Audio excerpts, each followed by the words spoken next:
The fluorescent lights buzzed overhead in the Tactical Operations Center as Staff Sergeant Maya Chun studied the grainy surveillance photos spread across the metal table. 12 civilians held hostage in an abandoned textile factory on the outskirts of Columbus, their captors armed with automatic weapons and enough explosives to level half the city block. The images showed children among the hostages, their frightened faces barely visible through the grimy windows of the three-story building that had become their prison. Major Rodriguez paced behind the assembled counterterrorism unit, his boots clicking against the polished concrete floor. His weathered face carried the tension that came with high-stakes operations, deep lines etched around eyes that had seen too many missions go sideways. The 8-person team sat in metal folding chairs, their tactical gear already strapped on, waiting for the final briefing that would send them into harm's way. Rodriguez stopped pacing and planted both hands on the table, leaning forward to address his team. The hostage situation had erupted just after dawn when armed militants seized control of the factory during what should have been a routine security inspection. Intelligence suggested the captors belonged to a domestic extremist cell with ties to overseas terrorist networks, making this operation a federal priority with zero tolerance for civilian casualties. Maya absorbed every detail while her teammates shifted restlessly around her. She had spent the past 3 hours analyzing building schematics, studying satellite imagery, and monitoring intercepted communications through her headset. The factory's layout revealed multiple entry points, but most were either sealed or booby-trapped according to reconnaissance reports. Her training at Fort Bragg had taught her to look beyond obvious tactical approaches, searching for patterns others might miss. The team leader turned his attention to individual assignments, his voice carrying the authority of 15 years in special operations. Sergeant Williams would lead the primary breach team through the main entrance, while Corporal Davis coordinated the rear assault through the loading dock. Staff Sergeant Murphy would position himself with the sniper rifle on the adjacent rooftop, providing overwatch and eliminating any threats that emerged from the building's upper floors. When Rodriguez reached Maya's assignment, his tone shifted slightly, carrying a subtle dismissiveness that made her jaw tighten. "Perimeter support," he announced, positioning her 3 blocks away to monitor communications and coordinate with backup units. The role relegated her to watching from a distance while her teammates entered the danger zone. Despite her superior marksmanship scores and tactical assessment ratings that exceeded most of the unit, Maya bit back her immediate response, knowing that challenging the assignment would only reinforce whatever doubts Rodriguez harbored about her capabilities. Instead, she nodded once and returned her attention to the intelligence materials scattered across the table. Her fingers traced the building's foundation diagram while Rodriguez continued briefing the team on extraction routes and contingency protocols. Have you ever found yourself in a situation where people underestimated your abilities because of how you looked or sounded? Whether you're listening from a military base, your daily commute, or wherever life has taken you today, you probably know that feeling of having to prove yourself when others make assumptions. Maya Chun was about to face that exact challenge in the most dangerous way possible. The communications equipment crackled to life as Maya adjusted her earpiece, scanning through multiple frequency channels that might reveal additional intelligence about their targets. While her teammates focused on weapons checks and tactical preparations, she methodically worked through intercepted cell phone conversations, radio transmissions, and even social media posts from the surrounding area that might provide crucial context about the hostage situation. Her persistence paid off when she detected an unusual pattern in the electromagnetic spectrum readings from the factory building. The signature indicated the presence of additional electronic devices beyond the expected communications equipment, devices that generated a specific frequency pattern consistent with remote detonation systems. Maya's pulse quickened as she cross-referenced the readings with her database of known explosive configurations. The discovery sent ice through her veins as she realized the implications. Secondary explosive devices, positioned strategically throughout the building structure, could bring down the entire factory if triggered during the assault. She immediately turned to Rodriguez, who was reviewing final coordinates with Williams and Davis, his attention focused on the primary breach strategy. Rodriguez glanced up from his tactical display when Maya approached, his expression already showing impatience before she spoke. She presented her findings clearly and concisely, explaining the electromagnetic signatures and their probable source while pointing to the specific locations on the building schematic where the devices were likely positioned. Her analysis suggested the explosives were wired to activate if the main power grid was disrupted, a common defensive tactic used by sophisticated terrorist cells. The Major's response came swift and dismissive, his voice carrying the weight of someone who had grown tired of rookie theories and overthinking. He reminded Maya that intelligence had already swept for explosive devices and found only the confirmed charges in the main hostage area. Her readings, he suggested, were probably interference from nearby cell towers or electrical equipment, the kind of false positives that inexperienced operators often mistook for genuine threats. Williams nodded in agreement, adding that they had trained for building assaults dozens of times and knew how to handle standard explosive configurations. Davis checked his watch and mentioned that extended analysis was burning through their operational window, giving the hostage-takers more time to fortify their positions or harm civilians. Murphy adjusted his rifle scope and commented that Overwatch positions were already compromised if they delayed much longer. Maya felt the familiar frustration of being dismissed, but she maintained her professional composure while documenting her findings in the official mission log. Her training had taught her that persistence in the face of skepticism often meant the difference between mission success and catastrophic failure, but she also understood the chain of command and the importance of unit cohesion during active operations. Rodriguez concluded the briefing with final position assignments, emphasizing radio protocols and engagement rules designed to minimize civilian casualties. Maya gathered her equipment and headed toward the motor pool, where her vehicle waited to transport her to the distant perimeter position. As she loaded her communications gear into the tactical vehicle, she could hear her teammates preparing for their direct assault roles, their voices carrying excitement mixed with the professional tension that preceded dangerous operations. The drive to her assigned position took 12 minutes through Columbus traffic, giving Maya additional time to monitor communications and analyze the developing situation. She positioned her vehicle on a hill overlooking the factory complex, setting up her communications array and long-range observation equipment while maintaining radio contact with the Tactical Operations Center. From her elevated position, she could see the entire factory compound spread out below, including several details that hadn't been visible in the aerial surveillance photos. Her trained eye immediately caught something the earlier reconnaissance had missed: a drainage system that connected to the factory's foundation, with access points large enough for human movement but small enough to avoid detection by standard security sweeps. The tunnels appeared to extend beyond the factory grounds, potentially connecting to nearby buildings or emerging at concealed locations throughout the industrial district. Maya radioed her observation to Rodriguez, describing the tunnel system's probable configuration and suggesting it could provide the hostage-takers with an escape route or allow reinforcements to enter the building undetected. She recommended positioning additional team members to monitor the tunnel exits before beginning the primary assault, a precaution that would prevent tactical surprises during the operation. The response from Rodriguez was brief and tinged with irritation. The mission timeline was already set, he reminded her, and the team was moving into final positions according to their established plan.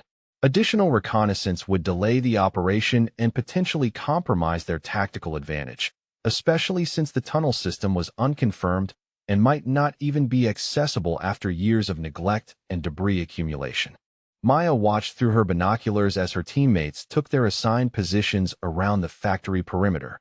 Williams and his breach team stacked up near the main entrance, their movements precise and coordinated as they prepared to force entry through the reinforced steel doors. Davis positioned his team at the rear loading dock, waiting for the synchronized signal that would launch both assaults simultaneously. Murphy settled into his sniper position on the adjacent rooftop, his rifle trained on the building's upper windows where threats might emerge. The final radio check confirmed all units were in position and ready to execute the planned assault. Maya adjusted her communications equipment and prepared to provide Overwatch support from her distant position, though every instinct told her the mission was about to encounter complications that her teammates hadn't adequately prepared for. She kept her binoculars trained on the tunnel access points she had identified, knowing that her vigilance might be the only thing standing between her team and a devastating tactical surprise. As the countdown reached its final moments, Maya spotted movement near one of the concealed drainage outlets. 3 figures emerged from the underground passage, carrying automatic weapons and moving with the coordinated precision of trained fighters. Her heart raced as she realized her prediction about reinforcements was about to prove tragically accurate, just as Rodriguez was preparing to give the assault order that would send her teammates directly into an ambush they never saw coming. The assault began precisely at 1400 hours when Williams detonated the breaching charges against the factory's main entrance. The reinforced steel doors buckled inward with a thunderous crash that echoed across the industrial district, sending clouds of concrete dust and metal fragments cascading through the air. Maya watched through her binoculars as Williams and his 3-man team rushed through the smoking breach, their tactical lights cutting through the darkness of the factory's interior. For exactly 17 seconds, the radio chatter indicated smooth progress as the breach team cleared the entrance hallway and began advancing toward the main production floor. Williams reported minimal resistance, describing empty corridors and abandoned machinery that suggested the hostage-takers had concentrated their forces deeper within the building. Davis acknowledged the report and prepared his team for their simultaneous assault through the rear loading dock, waiting for the signal that would coordinate both attacks. The ambush erupted with devastating precision when Williams reached the factory's central manufacturing area.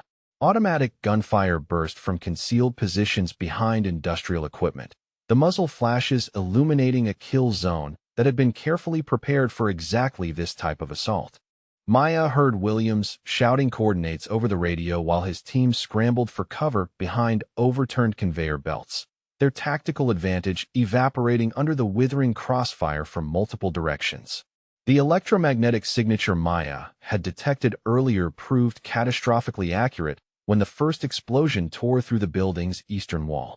The secondary device she had warned about detonated with enough force to collapse an entire section of the factory's second floor, sending tons of concrete and steel crashing down to block the main entrance completely. Her binoculars revealed the devastating reality that Williams and his team were now trapped inside the building with no viable escape route. Davis attempted to breach the rear loading dock, but encountered immediate resistance from the reinforcements Maya had spotted emerging from the drainage tunnels. The 3 additional fighters had positioned themselves with overlapping fields of fire that turned the loading area into another carefully orchestrated kill zone. Davis radioed that his team was pinned down before they could even approach the building, trapped behind concrete barriers while automatic weapons chewed through their limited cover. Murphy's sniper position became compromised when hostage-takers appeared at multiple windows throughout the factory's upper floors, forcing him to relocate constantly to avoid counter-sniper fire. His radio reports painted a picture of tactical chaos, as the enemy demonstrated far more sophisticated coordination than intelligence estimates had suggested. The factory had been transformed into a fortress designed specifically to neutralize the kind of assault Rodriguez had planned. Williams' voice crackled through Maya's headset with desperate urgency as his situation deteriorated rapidly inside the building. 2 of his team members had sustained injuries from falling debris when the secondary explosion collapsed part of the ceiling above their position. Corporal Jenkins reported a compound fracture in his left leg that rendered him immobile, while Sergeant Foster had taken shrapnel to his shoulder and was losing blood at an alarming rate despite field medical treatment. The team leader's tactical assessment grew increasingly grim as he described their predicament to the operations center. Ammunition supplies were running dangerously low after 15 minutes of sustained firefight, with each team member down to their final magazine of rounds.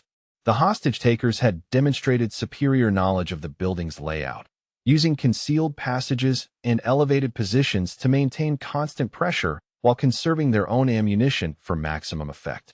Maya monitored the radio frequency as Rodriguez attempted to coordinate rescue efforts from the Tactical Operations Center. His initial confidence had transformed into barely controlled panic as he realized the scope of the tactical disaster unfolding at the factory.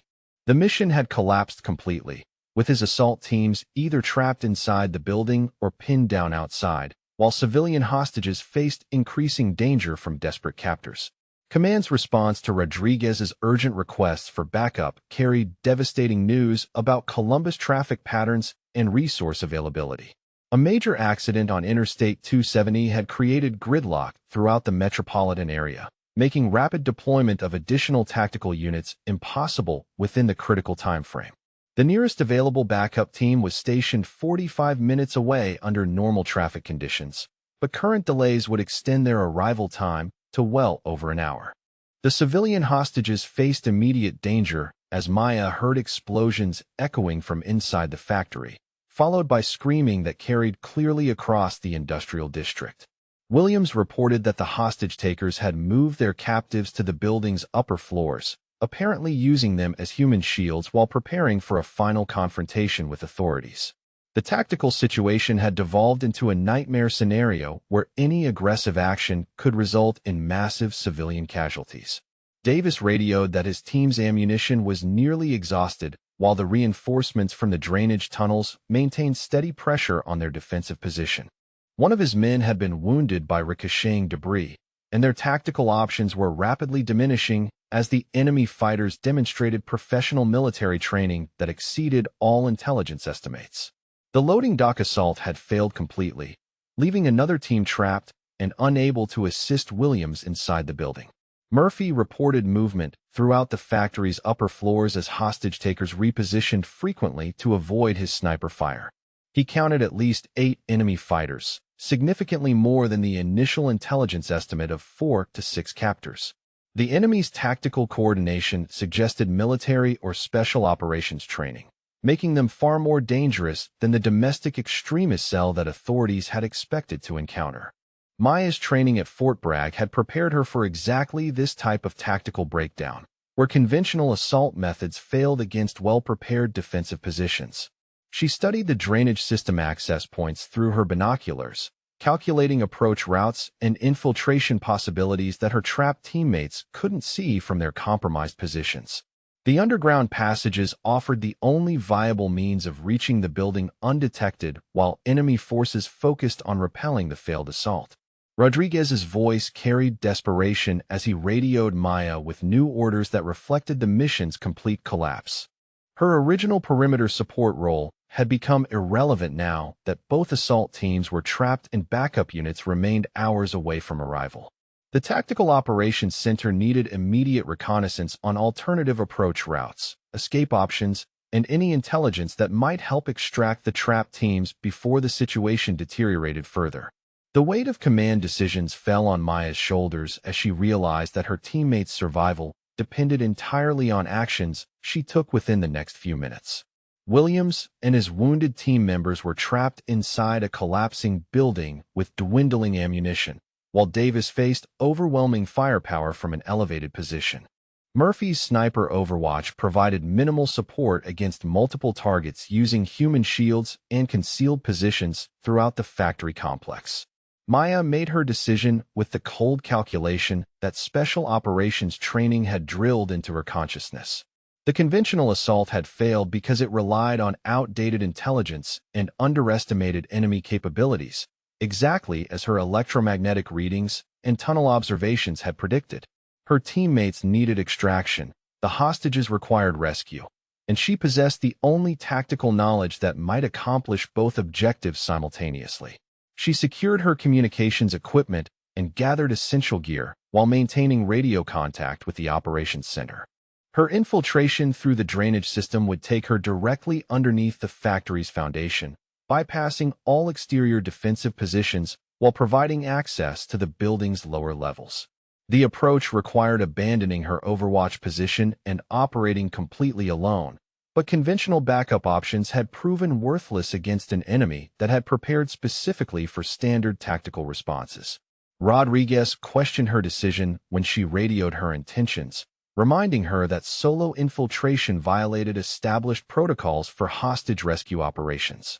Maya's response was brief and professional, acknowledging the protocol violation while pointing out that adherence to standard procedures had already resulted in tactical failure and threatened civilian lives.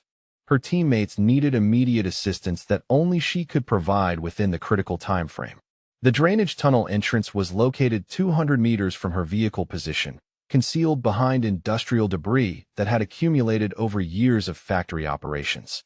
Maya approached the access point with tactical caution, knowing that enemy forces might have posted guards to prevent exactly the kind of infiltration she was attempting. Her movements were precise and silent as she descended into the underground passage that would either save her teammates or become her tomb. The drainage tunnel stretched ahead of Maya like a concrete throat, its curved walls slick with decades of industrial runoff that created an ecosystem of rust stains and chemical deposits. Her tactical flashlight cut through the darkness in controlled sweeps, revealing a passage large enough for her to move in a combat crouch while maintaining tactical readiness. The tunnel system extended exactly as her reconnaissance had predicted, connecting to the factory's foundation through a network of maintenance passages that bypassed all exterior defensive positions. Maya's infiltration training proved invaluable as she navigated the underground maze, using architectural knowledge to identify load-bearing walls and structural weak points that revealed the building's true layout.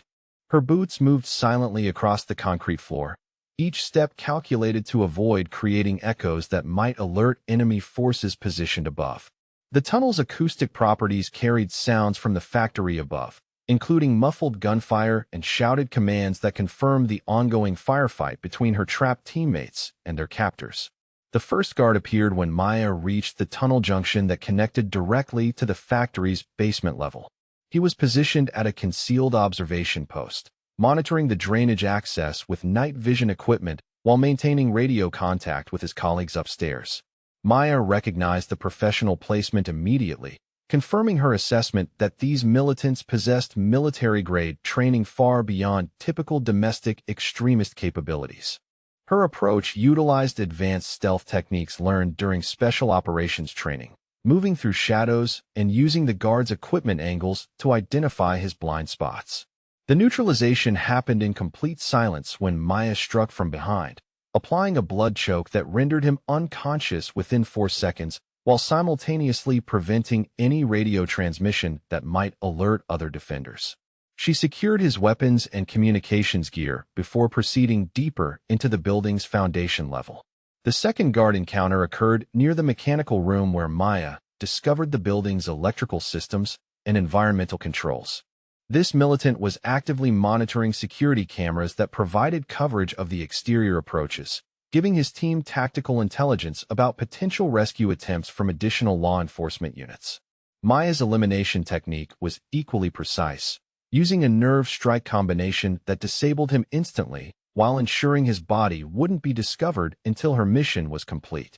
Maya accessed the electrical control panel and began systematic analysis of the factory's power grid, identifying circuits that controlled lighting, ventilation, and communication systems throughout the building.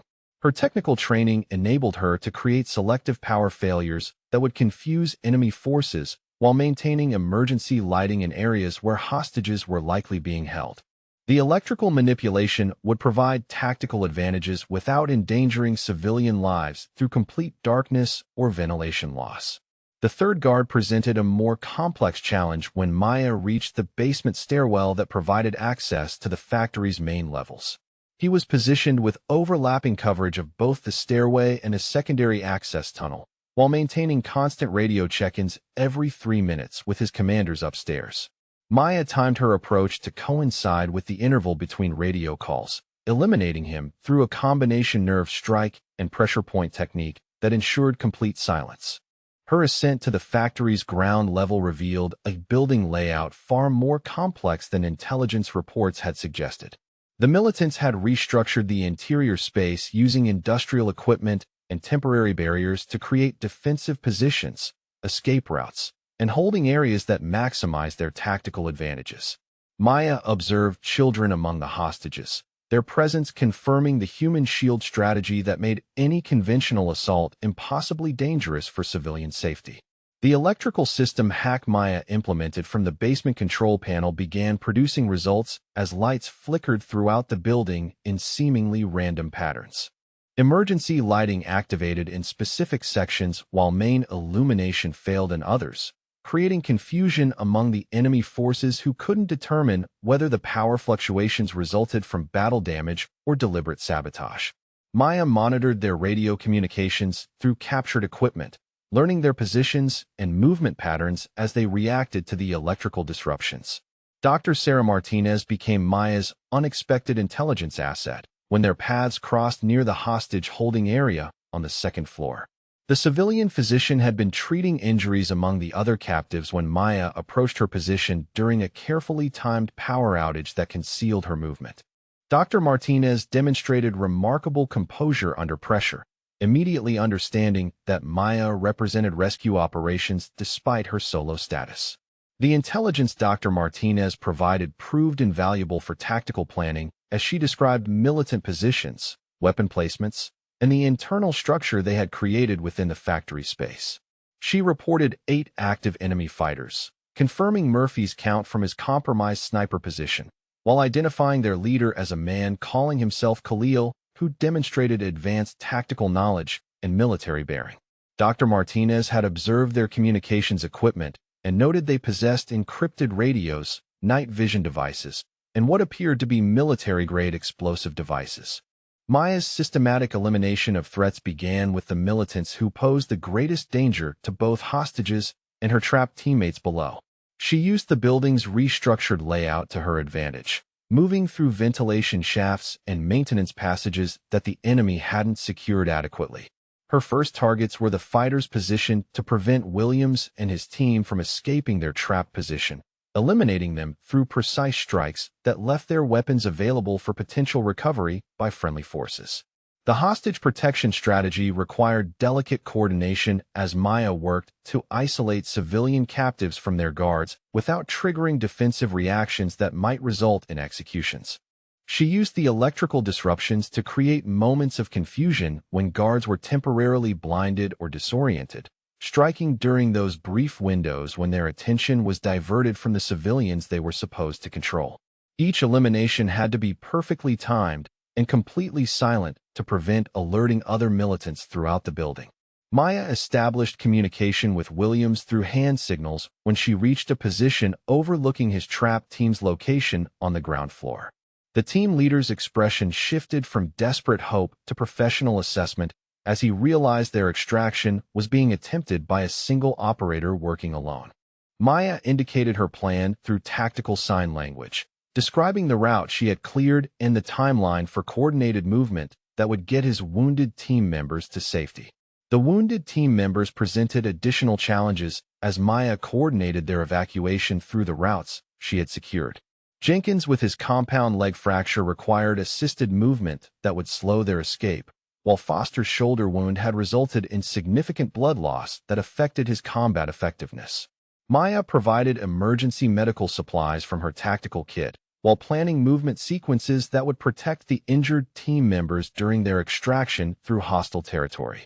Dr. Martinez volunteered to assist with the wounded evacuation, demonstrating medical training that complemented Maya's tactical capabilities. The civilian physician understood the risks involved but insisted that her medical expertise was essential for keeping the injured team members stable during their movement through the dangerous extraction route. Maya accepted her assistance while ensuring Dr. Martinez understood the combat environment and movement protocols required for survival. Maya's radio communication with Rodriguez provided critical updates on the tactical situation as she prepared for the next phase of her solo operation.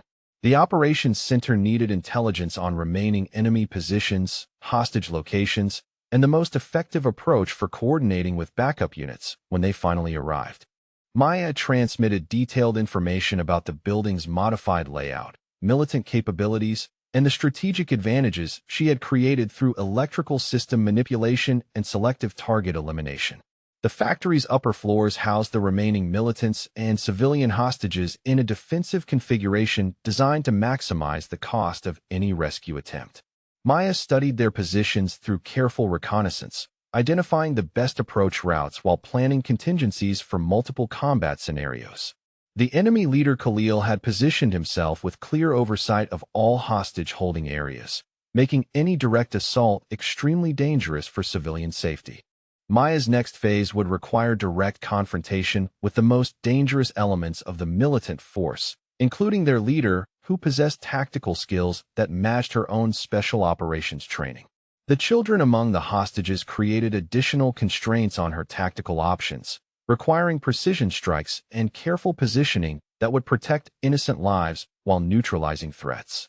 Her solo operation had successfully extracted her trapped teammates, but the most challenging part of the mission was about to begin.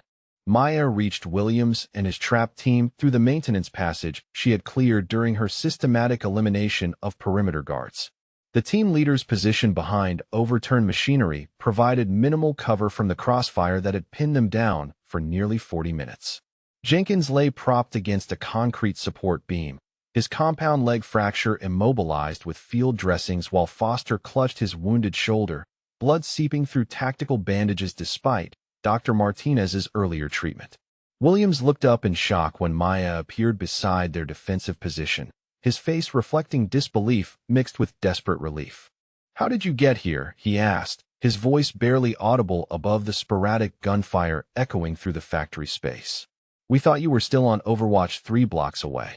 Maya immediately began assessing the wounded team members while explaining her infiltration route through the drainage system that had bypassed all exterior defensive positions. The medical supplies from Maya's tactical kit provided essential treatment for both wounded operators as she worked efficiently to stabilize their conditions. Jenkins received additional morphine for pain management, while Maya reset his improvised splint using professional techniques that would prevent further bone damage during movement. Foster's shoulder wound required pressure bandages and clotting agents to control bleeding that had weakened him significantly during the prolonged firefight. Maya briefed Williams on the tactical intelligence she had gathered during her solo reconnaissance, describing militant positions throughout the building and the modified layout that had turned their conventional assault into a deadly trap. She identified 8 active enemy fighters with military training, led by a commander called Khalil who demonstrated special operations expertise equal to their own capabilities. The building's restructured interior created overlapping fields of fire, while human shields made direct assault tactics impossibly dangerous for civilian safety. Williams acknowledged his tactical errors with the professional honesty that combat situations demanded, admitting that Maya's earlier warnings about secondary explosives and tunnel reinforcements had proven devastatingly accurate. His dismissal of her intelligence had cost them tactical surprise and resulted in casualties that could have been prevented through proper reconnaissance. The team leader formally transferred tactical command to Maya, recognizing that her superior knowledge of the current situation made her their best hope for mission success. The command transfer represented a complete reversal of the mission's original structure as Maya assumed responsibility for coordinating all remaining rescue operations. Her tactical plan required simultaneous actions across multiple levels of the building, with precise timing that would extract both civilian hostages and military personnel while neutralizing remaining threats.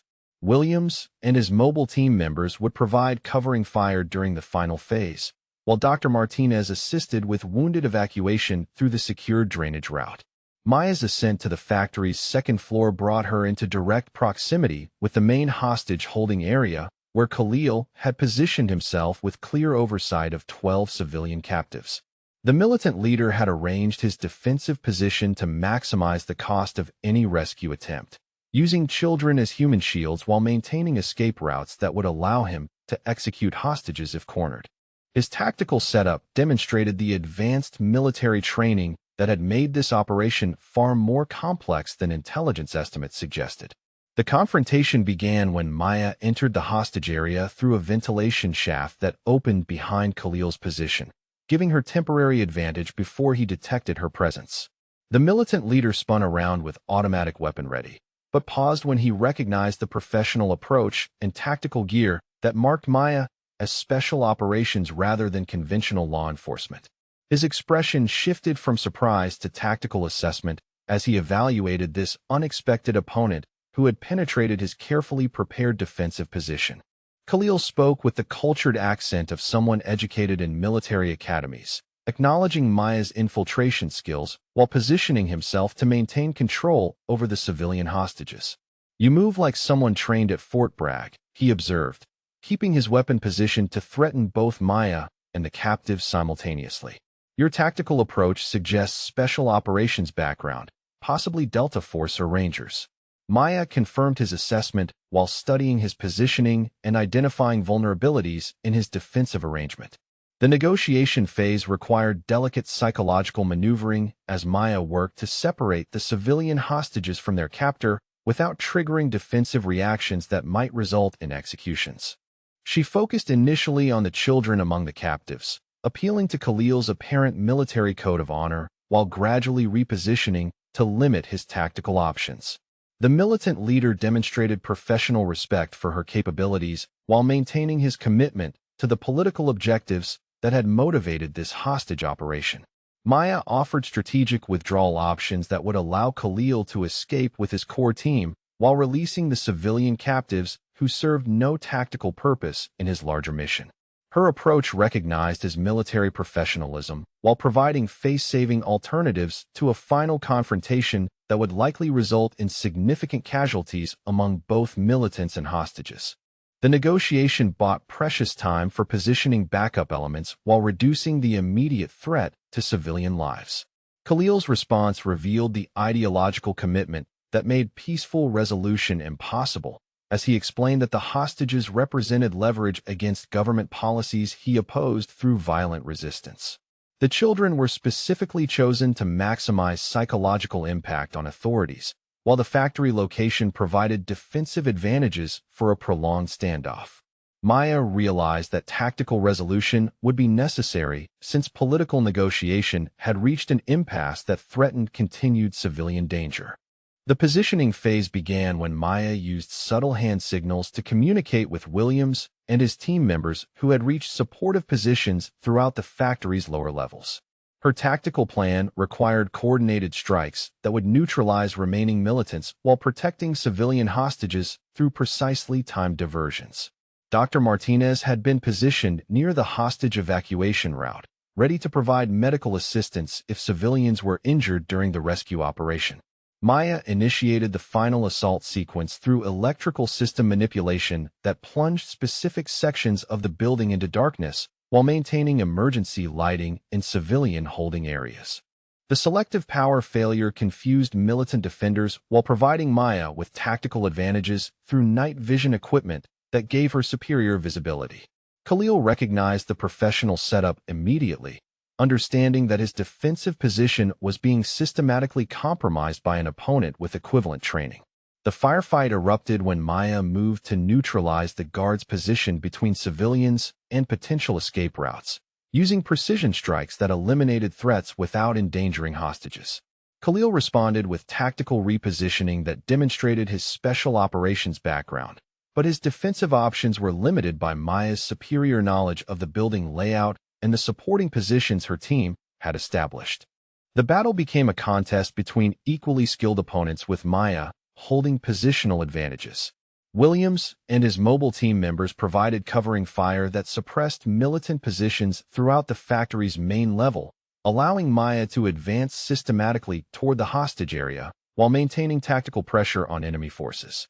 Foster, despite his wounded shoulder, contributed accurate shooting that eliminated two militants attempting to outflank Maya's approach route. Jenkins provided overwatch from his immobilized position, his marksmanship skills proving valuable despite his leg injury. Dr. Martinez coordinated civilian evacuation through the secured drainage route as Maya created opportunities for hostages to move away from their captors toward safety. The physician's medical training proved essential when several civilians suffered panic attacks or minor injuries during the chaotic rescue sequence. Her calm professionalism helped maintain order among the rescued hostages, while Maya concentrated on neutralizing remaining tactical threats. The final confrontation with Khalil occurred when Maya cornered him in the factory's upper-level office area, where his escape routes had been systematically eliminated. The militant leader fought with the skill of someone trained in multiple combat disciplines, but Maya's superior tactical position and support from her team gradually wore down his defensive capabilities. The engagement ended when Maya's precise shooting disabled Khalil's weapon, while her tactical movement prevented him from reaching backup firearms or explosive devices. Maya's strategic planning throughout the operation demonstrated the advanced tactical thinking that her teammates had initially dismissed, proving her capabilities through results rather than credentials. The successful rescue of all civilian hostages combined with the extraction of her wounded team members validated every decision she had made since taking command of the failing mission. Williams acknowledged that Maya's leadership had transformed tactical disaster into mission success through superior intelligence analysis and execution under pressure. The aftermath of the final battle left Maya in tactical control of the factory with all civilian hostages safely evacuated and enemy resistance completely neutralized. Her radio communication with Rodriguez confirmed that backup units were finally approaching the scene, though their arrival came after the critical action had been completed through her solo initiative.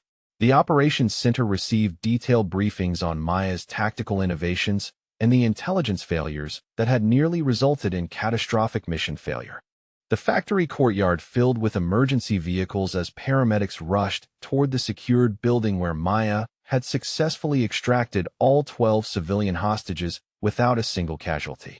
Ambulances lined the industrial street, while medical teams provided immediate treatment for the 2 wounded operators who had been trapped during the failed conventional assault.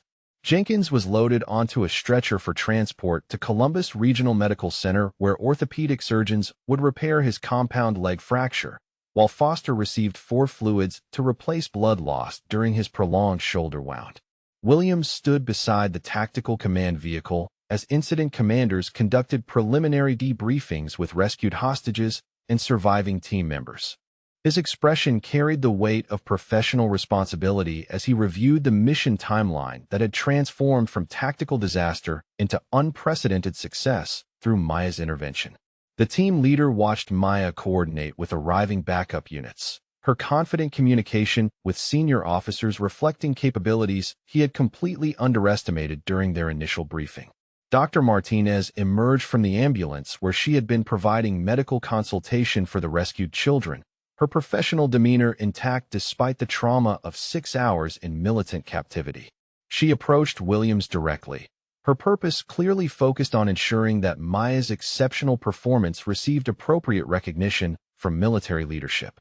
The physician carried herself with authority that suggested experience in high-pressure situations beyond civilian medical practice. Williams approached Maya as she completed her tactical debrief with the arriving incident commander, waiting for an appropriate moment to address the professional failure that had nearly cost multiple lives. The team leader's acknowledgement came without reservation or excuses, recognizing that his dismissal of Maya's intelligence analysis had created every tactical disaster they had encountered during the operation. "I owe you an apology," he stated clearly, "and an explanation to my superiors about how our mission planning failed so catastrophically." The admission represented a complete reversal of the command dynamics that had characterized their pre-mission briefing, where Maya's expertise had been relegated to perimeter support, while less qualified team members took primary assault roles. Williams acknowledged that Maya's electromagnetic readings had accurately predicted the secondary explosive devices that trapped his team, while her tunnel observations had identified the reinforcement route that turned their assault into an ambush. Every tactical warning she had provided had proven devastatingly accurate. Maya accepted Williams' acknowledgement with professional grace, while emphasizing that her primary concern remained mission success rather than personal vindication. Her response focused on the lessons learned about intelligence analysis and tactical planning that would improve future operations, demonstrating the institutional perspective that separated exceptional operators from those focused on individual recognition. The conversation established mutual respect between operators who had proven their capabilities under the ultimate test of combat effectiveness. Rodriguez arrived from the Tactical Operations Center to conduct formal after-action interviews with all team members, his preliminary assessment already indicating significant failures in mission planning and intelligence utilization. The Major's investigation would examine every aspect of the operation from initial briefing through final resolution, with particular attention to the decision-making processes that had nearly resulted in multiple casualties. Maya's documented warnings about secondary explosives and tunnel access would form central evidence in the review. The after-action report compilation revealed systematic intelligence failures that extended beyond simple tactical errors to fundamental problems in threat assessment and operational planning.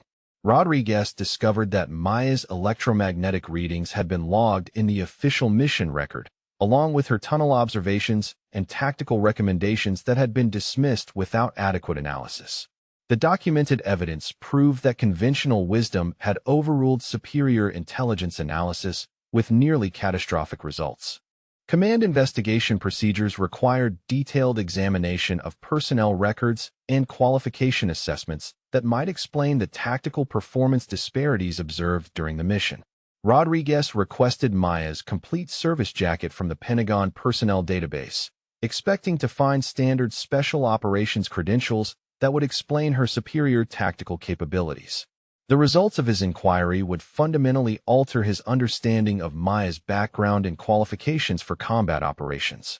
Dr. Martinez requested a private meeting with Rodriguez and Williams to discuss observations she had made during her captivity that pertained directly to Maya's tactical performance and professional qualifications.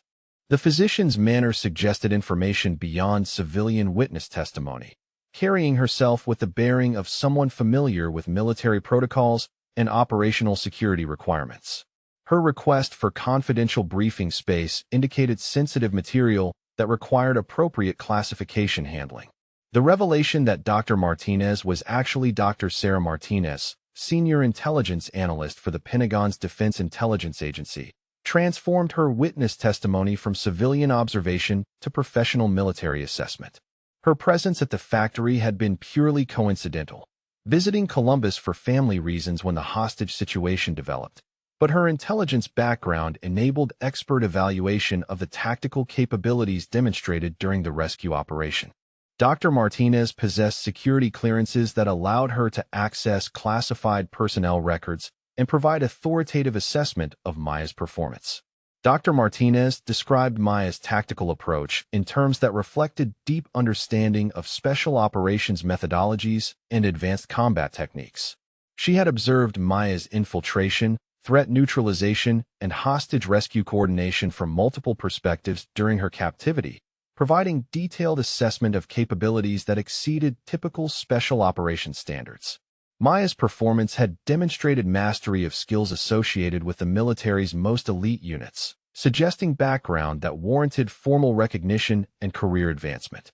The Pentagon Personnel Database response to Rodriguez's inquiry arrived through secure military communications channels, revealing Maya's service record that explained every aspect of her superior tactical performance. Staff Sergeant Maya Chun held qualifications from the Army Ranger School, Special Forces Advanced Targeting Course, and the Joint Special Operations Command Counterterrorism Program. Her combat deployments included multiple tours in Afghanistan and Iraq, where she had earned 2 Purple Hearts for wounds sustained during direct action missions. Maya's classified service record documented participation in sensitive operations that required security clearances above Rodriguez's authorization level, explaining why her background had not been fully disclosed in routine personnel files. Her assignment to the counterterrorism unit represented a transition to domestic operations after extensive combat experience in overseas special operations environments. The decorations and commendations in her file reflected capabilities that placed her among the military's most elite operators. Williams reviewed Maya's service record with growing amazement as he realized that the operator he had assigned to perimeter support possessed more combat experience and tactical training than anyone else in the unit. Her qualifications included advanced marksmanship instructor certification, urban warfare specialist designation, and completion of courses typically reserved for Delta Force and SEAL Team operators.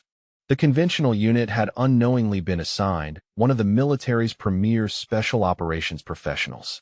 The formal recognition process began when Rodriguez drafted his recommendation for Maya's performance during the factory rescue operation, citing her exceptional tactical leadership and life-saving initiative under extreme combat conditions. His report would be forwarded to Division Command with strong endorsement for immediate promotion consideration and transfer to special operations units where her capabilities would be appropriately utilized. The recommendation included proposals for unit commendations and individual medals that reflected her decisive contribution to mission success. Dr. Martinez provided supporting documentation from her Pentagon intelligence position, offering to testify before promotion boards about Maya's tactical innovations and combat effectiveness observed during the hostage rescue.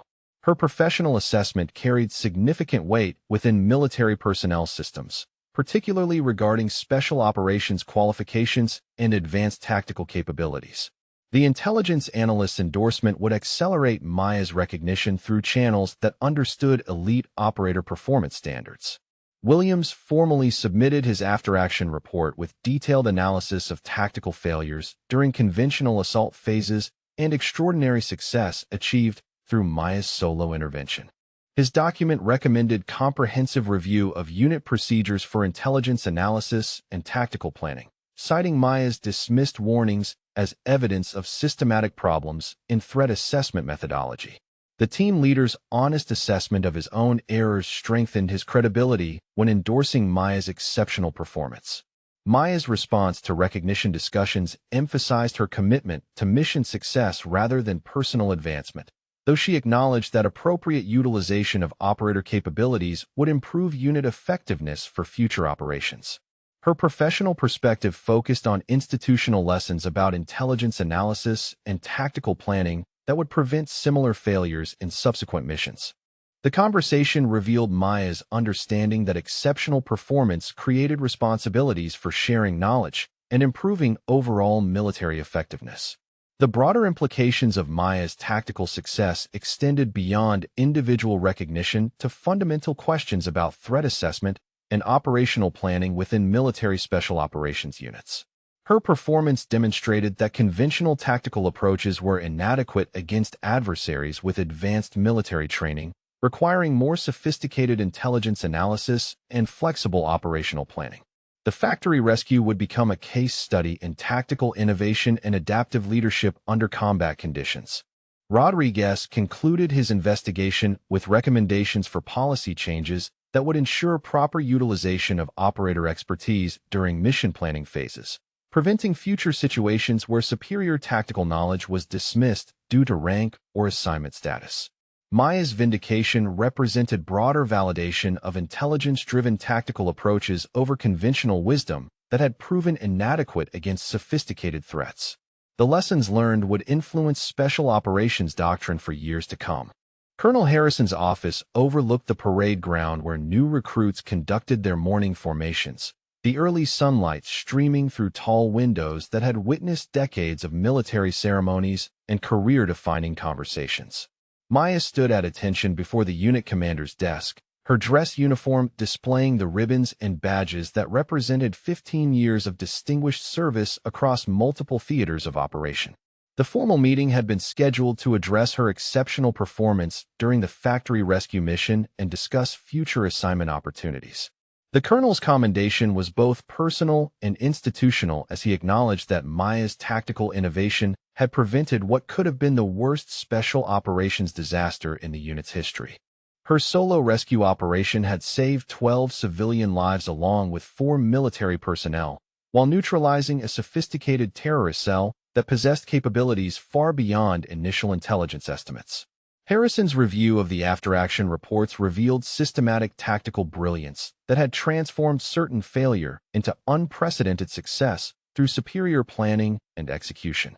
Harrison offered Maya her choice of assignments within the special operations community, recognizing that her demonstrated capabilities qualified her for positions typically reserved for the military's most elite units.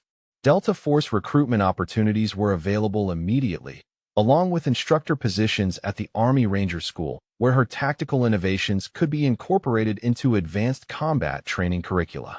The Special Operations Command had specifically requested her transfer to units conducting the military's most sensitive missions overseas.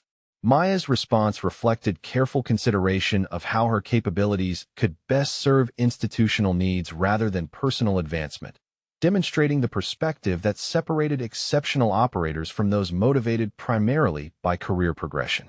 She requested time to evaluate options while completing her current assignment responsibilities, including the development of new tactical protocols based on lessons learned during the factory operation. Her approach emphasized continuity of mission effectiveness over individual opportunity maximization. Williams approached Maya in the tactical equipment room, where she was conducting routine maintenance on communications gear, his manner reflecting the professional respect that had replaced his previous dismissive attitude.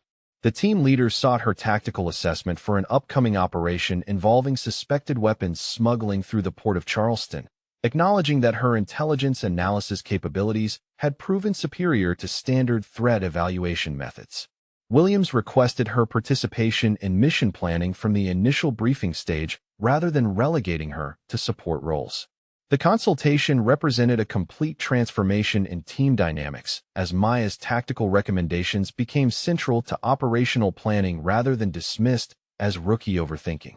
Williams specifically requested her evaluation of electromagnetic signatures and structural analysis that might reveal concealed defensive positions or secondary explosive devices. Her expertise in threat assessment had become essential for missions involving sophisticated adversaries who possessed military-grade training and equipment. Davis and Foster joined the tactical planning session where Maya provided detailed analysis of the Charleston port facility, using satellite imagery and architectural databases to identify potential infiltration routes and defensive vulnerabilities. Her approach combined traditional intelligence methods with the innovative technical analysis that had proven decisive during the factory rescue. The team members who had previously questioned her capabilities now sought her input on every aspect of operational planning. Murphy requested Maya's assistance with advanced marksmanship training for new unit members, recognizing that her shooting qualifications exceeded his own credentials despite her previous assignment to perimeter support roles. Her instructor certification from the Special Operations Command qualified her to teach advanced techniques typically available only at specialized military schools.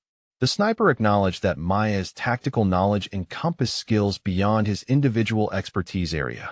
Maya's address to the new recruit class took place in the same briefing room where Rodriguez had originally assigned her to perimeter support during the factory mission. Her presentation emphasized the critical importance of thorough intelligence analysis and the professional courage required to advocate for tactical recommendations despite skepticism from senior personnel. The recruits listened intently as Maya described how careful preparation and technical expertise had enabled mission success when conventional approaches failed. The lesson plan included detailed case study analysis of intelligence failures that had nearly resulted in catastrophic mission outcomes, demonstrating how dismissal of technical warnings had created tactical vulnerabilities that cost lives and compromised operational effectiveness. Maya emphasized that effective operators must possess both the skills to identify threats and the professional confidence to advocate for their assessments regardless of rank or assignment status. Her teaching approach combined technical expertise with hard-earned wisdom about institutional dynamics. Maya stressed to the recruits that trustworthy intelligence often came from sources that seemed unlikely or inconvenient, requiring operators to evaluate information based on accuracy rather than convenience. She described how electromagnetic readings and structural observations had provided critical warnings that were initially dismissed as rookie paranoia. The young soldiers learned that effective threat assessment required both technical competence and the moral courage to persist when initial recommendations faced institutional resistance. Dr. Martinez contacted Maya through secure military communication channels to discuss a classified intelligence position within the Pentagon's Defense Intelligence Agency that would utilize her tactical assessment capabilities for strategic threat evaluation. The position involved analyzing international terrorist organizations and developing countermeasures for asymmetric threats that conventional intelligence methods failed to adequately assess. Dr. Martinez emphasized that Maya's combination of tactical experience and analytical skills was exactly what the intelligence community needed for emerging security challenges. The offer represented recognition that Maya's capabilities extended beyond tactical operations to strategic intelligence analysis that could influence national security policy at the highest levels. Her demonstrated ability to identify complex threat patterns and develop innovative countermeasures qualified her for positions typically requiring years of intelligence community experience. Dr. Martinez explained that Maya's combat background provided credibility with operational commanders that civilian analysts often lacked. Maya's consideration of the Pentagon position reflected her growing understanding that her exceptional tactical performance had created opportunities for broader institutional impact beyond individual unit operations. The intelligence role would enable her to influence threat assessment methodologies across the entire special operations community, potentially preventing the types of intelligence failures that had nearly caused disaster during the factory mission. Her decision would affect not only her personal career, but the military's approach to emerging security challenges.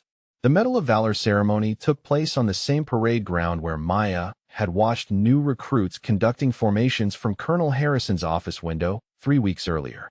Base Commander General Patricia Knowles presented the decoration in recognition of Maya's extraordinary heroism and tactical innovation during the factory rescue operation. The citation specifically mentioned her life-saving intervention when conventional assault methods failed against sophisticated terrorist opposition. General Knowles addressed the assembled military personnel about the importance of recognizing exceptional performance regardless of rank or assignment status, using Maya's example to emphasize how institutional effectiveness depended on properly utilizing operator capabilities. Her speech highlighted the dangerous consequences of dismissing tactical expertise due to preconceived assumptions about individual qualifications. The ceremony represented formal acknowledgement that Maya's contributions had fundamentally improved unit operational effectiveness. Maya's acceptance speech emphasized team accomplishment rather than individual recognition, acknowledging that mission success had required coordination among multiple operators despite initial tactical failures. She credited Dr. Martinez's civilian assistance and her teammates' adaptability under pressure while highlighting the institutional lessons about intelligence analysis that would improve future operations. Her remarks demonstrated the professional perspective that focused on mission effectiveness rather than personal advancement. Think about the moments in your own life when you've had to prove yourself against all odds. Whether it was in your career, your relationships, or facing a challenge that seemed impossible. Maya's story reminds us that sometimes being underestimated can become your greatest advantage. What's a time when you surprised yourself or others with what you were truly capable of achieving?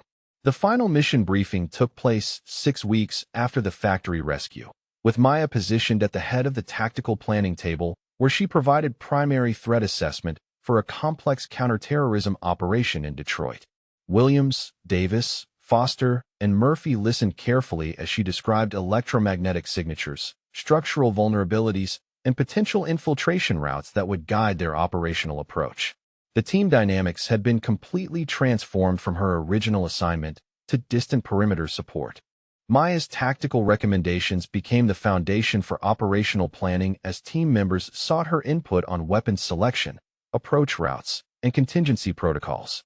Her analysis of terrorist capabilities and defensive positioning received immediate acceptance rather than dismissive skepticism, reflecting the institutional respect she had earned through exceptional performance under combat conditions. The briefing demonstrated how proper utilization of operator expertise could prevent the tactical failures that had characterized their earlier mission. Rodriguez observed the briefing from the back of the room, noting how Maya's leadership had transformed unit effectiveness through superior intelligence analysis and tactical innovation. His after-action reports had been incorporated into special operations doctrine at multiple command levels, ensuring that Maya's lessons learned would influence military training and operational planning throughout the special operations community. The Major recognized that Maya's exceptional performance had not only saved lives during the factory rescue, but had fundamentally improved institutional approaches to complex tactical challenges. The operational assignment represented Maya's complete integration into the unit's command structure, where her tactical expertise was properly recognized and utilized for mission success rather than relegated to support roles. Her teammates now sought her guidance on advanced tactical problems, acknowledging that her capabilities exceeded their individual expertise in critical areas. The transformation reflected broader institutional learning about operator utilization and threat assessment methodology. Maya's final equipment check revealed the advanced tactical gear that reflected her new status within the special operations community, including classified communications equipment and specialized weapon systems available only to the military's most elite units. Her assignment to lead tactical planning represented recognition that exceptional performance created responsibilities for institutional improvement through knowledge sharing and innovative approaches to emerging threats. The equipment symbolized her transition from underestimated operator to recognized tactical expert. The mission departure briefing concluded with Maya's comprehensive threat assessment and tactical recommendations that would guide every aspect of the Detroit operation from initial approach through final extraction. Her analysis incorporated lessons learned from the factory rescue while adapting to new environmental conditions and threat characteristics. Williams acknowledged that Maya's tactical leadership had transformed their unit's operational effectiveness through superior preparation and innovative approaches to complex challenges. Maya's transformation from dismissed perimeter support to respected tactical leader represented broader institutional recognition that exceptional capabilities could emerge from unexpected sources when properly identified and utilized. Her journey demonstrated how professional persistence and technical competence could overcome institutional prejudice while contributing to mission success under the most demanding combat conditions. The final briefing symbolized complete institutional acceptance of Maya's exceptional qualifications and tactical expertise. The unit's departure for Detroit marked the beginning of Maya's new role as primary tactical planner for special operations missions, where her capabilities would be properly utilized from initial intelligence gathering through final mission execution. Her teammates looked to her for leadership that had proven decisive under combat pressure, acknowledging that exceptional performance had earned her the respect and authority that assignment status alone could never provide. Maya Chun had proven that true tactical expertise would ultimately be recognized regardless of initial institutional skepticism.